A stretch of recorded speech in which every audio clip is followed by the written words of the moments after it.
كسب القلوب بحبه أسر النفوس بخلقه.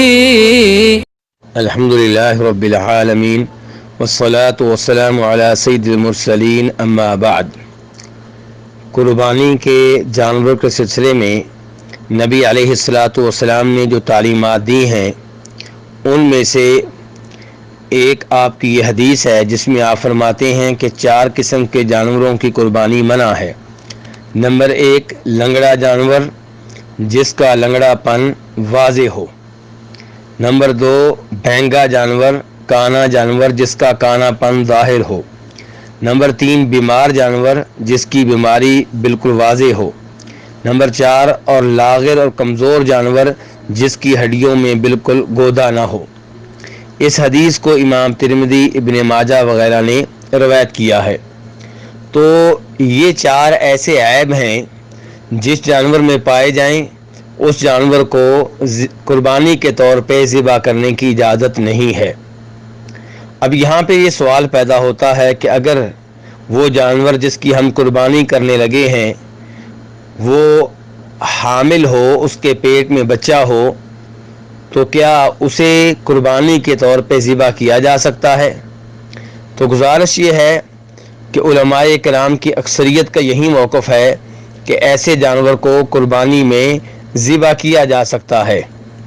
اور دلیل یہ ہے کہ نبی علیہ الصلاۃ والسلام نے ایسے جانور کو قربانی کے طور پہ ذبح کرنے سے روکا نہیں ہے.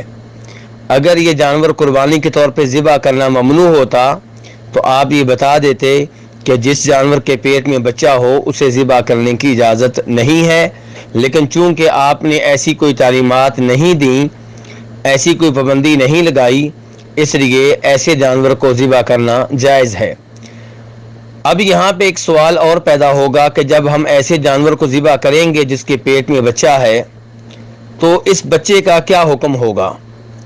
تو گزارش یہ ہے کہ اگر یہ بچہ مردہ پیدا ہوتا ہے تو نبی علیہ الصلاۃ والسلام فرماتے ہیں اس حدیث میں جسے امام ابو داؤد اور ابن ماجہ وغیرہ نے روایت کیا ہے کہ زکوٰۃ الجنینی زکوٰۃ امہ، کہ جب اصل جانور ذبح کر دیا گیا تو اس کے پیٹ سے جو بچہ مردہ نکلا ہے وہ بھی ذبح کے حکم میں ہے، یعنی کہ اسے اس کا گوشت کھانا بالکل جائز ہے حالانکہ وہ مردہ نکلا ہے.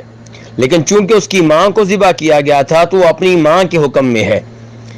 لیکن اگر وہ بچہ زندہ نکلے تو پھر اسے ذبح کرنا ہوگا. اگر ذبح نہیں کریں گے اور وہ ذبح کیے بغیر مر جاتا ہے تو پھر اس کا گوشت کھانا جائز نہیں ہوگا. واللہ تعالی